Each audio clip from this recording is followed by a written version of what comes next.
अति अगम ज्ञान प्रकाश है। उर नयन के तुम देव वायक, अज्ञतातिम नाश है। तथा निज पद पाइयो हम आप कृपा नमो जीवित पार सकल काल कंठक दूर है। संग सतगुरुदेव जी को महाभागी वर्म कर्म रुसर्म संशय शोक सारो जाय। शुद्ध आत्मा मल पेखे पाय न जो। राम को अहंकित अज्ञान भागो, रंग लागो राम को। गुरु नित्य गुण गाय प्रकट दीन के दयाल है। राम चरण चित शरण लीनो, कियो मोहि निहाल। मधुर वाणी आप की है, गंग जैसी धार है। रामचरण जी महाराज का सर्वत्र जय जयकार। बोलो राम सद्गुरु देव जी महाराज ने। परम दयाल सद्गुरु सुखराम जी महाराज ने धन्य हो। स्वामी जी श्री रामचरण जी महाराज ने धन्य हो। आनंद श्री स्वामी जी श्री रामचरण जी महाराज के ज्ञान स्वरूप भगवान ने केवली भगवंता ने धन्य हो धन्य हो। जीवा तारण जहाज में मोक्ष के मालिका ने। अनंत कोटि संतान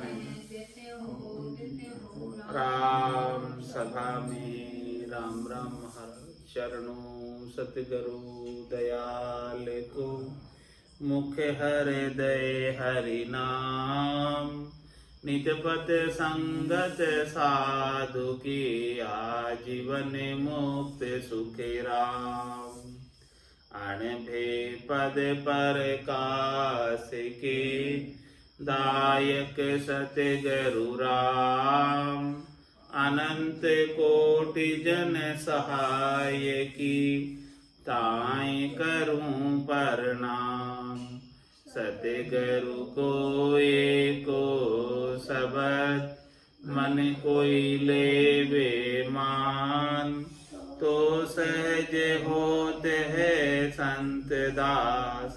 मुश्किल सुआसान, भक्ति भक्त भगवंत गुरु। चतुर नाम बपुए, जिनके पद रज परसता। नासत बिगन अनेक, सब धरती कागद करम। सब मन कलम कटाय, सात समुद्र शाही करम। सतगुरु गुण लिख्या न जाय। राम राम राम राम राम राम राम। आप सभी के अंदर विराजमान परमात्मा के पावन चरण प्रणाम। राम राम। स्वामी जी श्री रामचरण जी महाराज की अनबी वाणी ग्रंथ अनुभव विलास का 9वां प्रकरण चल रहा है।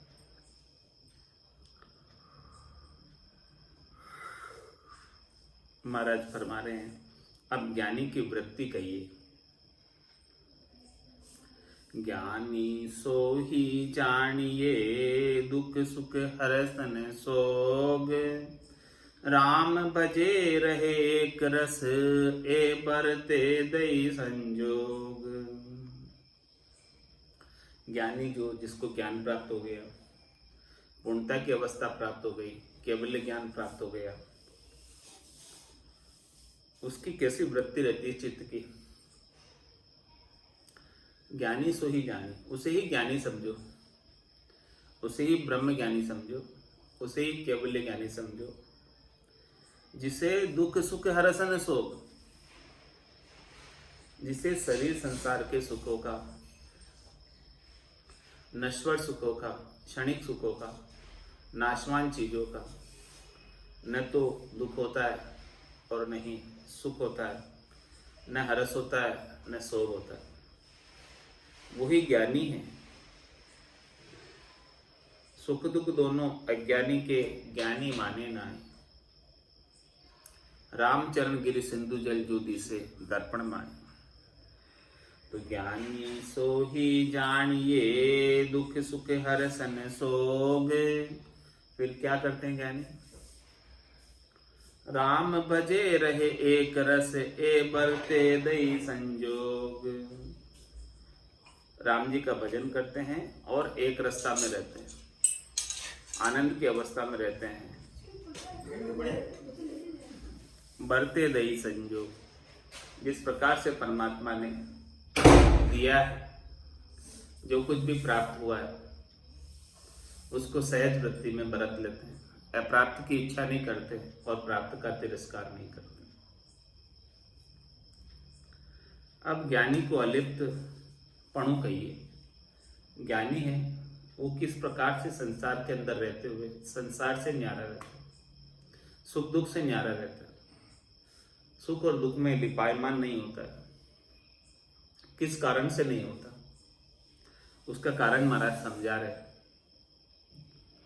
साईं तेरी सृष्टि है कछु इनमें मेरा नाई, मैं तेरा तेरी सृष्टि तो मैं अपनाऊं काय, तो मैं अपनाऊं काय बंद तो अजक बधावे, मैं मेरी की मार बंध्यो 84 जावे, राम चरण ताते रहूं काना हाथ लगाए, साईं तेरी सृष्टि है कछु इनमें मेरा नाय।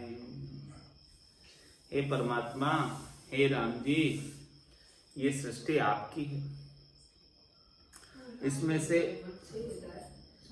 इसमें से एक भी वस्तु मेरी नहीं है। संसार की एक भी वस्तु, एक भी चीज मेरी नहीं है। इस प्रकार की बात को जानकर ज्ञानी अलिप्त रहते हैं।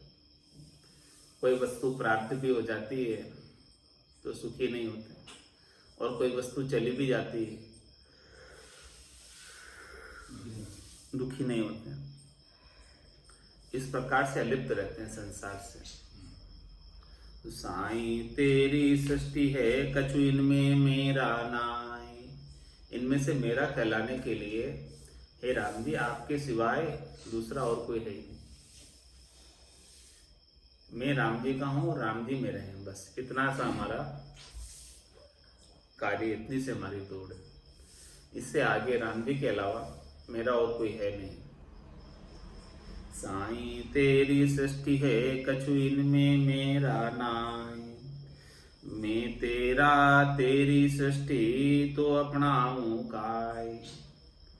मैं तेरा हूं और ये सृष्टि भी तेरी है, तो मैं क्या अपनाऊं, किसे मैं अपना कहूं? तो मैं अपनाऊं काय बंद तो अजक बधावे, और मैं इसे बंध जाऊं कि ये मेरा है मेरा है मेरा है, जबकि है नहीं मेरा वास्तव में। तेरा है तो तू साथ ले जा, छोड़ के क्यों जाता? और मैं इसे मेरा मान लेता हूं तो ये बंधन का कारण हो जाता। मेरा मानने की वजह से ही इससे बंधन हो जाता और इससे अजक लगती, दुख होता। मैं मेरी की मार बंध्यो 84 जावे, इसमें मैं और मेरी की मार के अंदर बंधा हुआ 84 लाख जीवाजून के अंदर जाना और आना पड़ता है।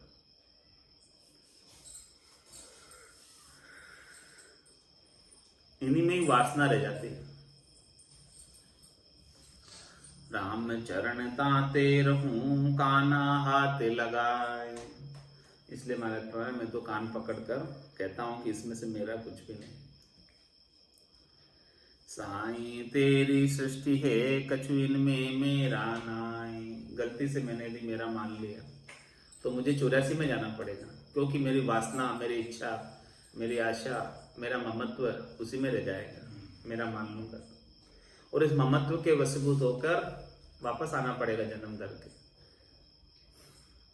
अंत काल में होती वासना जा में वासा पाया, कै सुखराम वासना ऊपर कर सवारी आया। मेरा कुछ है नहीं और मैं इसमें मेरा समझ रहा हूँ, मेरी वासना कर रहा हूँ, मेरा ये मान रहा हूँ, ममत्व बांध रहा हूँ। ममत्व बांधने की वजह से ही इसे भोगने के लिए फिर से मुझे आना पड़ता जन्म धर के। विपत्ति संपत्ति दुई बहन है विरोध लिया संसार। ये दोई भेड़ी ना रहे देखो सोच विचार। देखो सोच विचार एक आया एक जावे। इनको युही स्वभाव रहो इनसु निर्दावे। राम चरण भज राम को ये निश्चय उर्धार। विपत्ति संपत्ति दुई बहन है विरोध लिया संसार। विपत्ति और संपत्ति दोनों बहिनें हैं और ये दोनों संग नहीं रहते, इनके हमेशा विरोध ही रहता है। दोनों बहिनों के विरोध चलता रहता है, विपत्ति के और संपत्ति के। ये दुई भेड़ी ना रहे देखो सोच विचार, ये एक साथ नहीं आती, विपत्ति और संपत्ति। देखो सोच विचार एक आया एक जावे। संपत्ति प्राप्त हो जाए तो विपत्ति चली जाती है और विपत्ति आ जाए तो संपत्ति चली जाती है। होती हुई संपत्ति भी चली जाती है विपत्ति में। इनको यू ही स्वभाव रहो इनसु निर्दावे। इसीलिए महाराज फरमाने की संपत्ति और विपत्ति से निर्दावे रहो, इन पर अधिकार मत जताओ। इन पर अधिकार जताओगे तो दुख ही प्राप्त होने वाला, क्योंकि इनका स्वभाव ऐसा ही। आती है तब तो सुख देती है, जाती है तब दुख देती है। इसीलिए क्या करो, इनसे निर्दावे होकर राम चरण भज राम को यह निश्चय उर्धार। ऐसा निश्चय कर ले हृदय में, ये संसार की माया तो, संसार की संपत्ति विपत्ति तो आती जाती रहेगी, ये आने और जाने वाली ही है, किसी के पास हमेशा ठहरने वाली नहीं तो संपत्ति हमेशा ठहरती है और नहीं विपत्ति हमेशा ठहरती, दोनों ही चले जाने वाले। तो क्या ठहरने वाला है? राम चरण भज राम को ये निश्चय उर्धार। इस प्रकार का निश्चय हृदय में कर ले।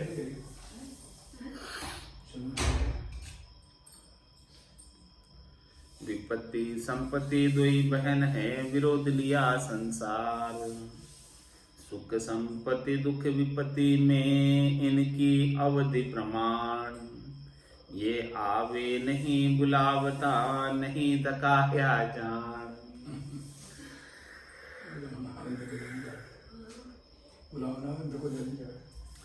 सुख संपत्ति दुख विपत्ति में, संपत्ति जब प्राप्त होती है तो सुख मिलता है और विपत्ति जब आ जाती है तो दुख मिलता है। इनकी अवधि प्रमाण, इनका अपना अपना समय है, ये निश्चित समय समय से आती रहती है। इनका समय का चक्र ऐसा चलता है, समय की दशा ऐसे चलती है, काल का चक्र ऐसा चलता है कि वो दोनों ही चीजें चक्र से आती जाती रहती है। चलता नदी का चक्र निरंतर, इसके दिन एक समान रहे।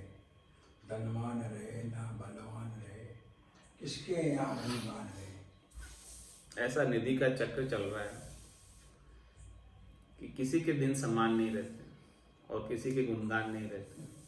धनवान रहे ना बलवान रहे, सब किसके यहाँ गुणगान है। सबको चले ही जाना होता है। तो सुख संपत्ति दुख विपत्ति में इनकी अवधि प्रमाण, इनकी निश्चित अवधि है। ये हमेशा भी नहीं रहती है, न तो सुख संपत्ति हमेशा रहती है, न दुख विपत्ति हमेशा रहती है। एक निश्चित अवधि है, निश्चित समय तक आती है और फिर चली जाती है। यह आवे नहीं बुलावता, नहीं दकाया जान। कोई से बुलाते हैं कि भाई हमारे सुख संपत्ति हो जाए, तो बुलाने से नहीं आती है।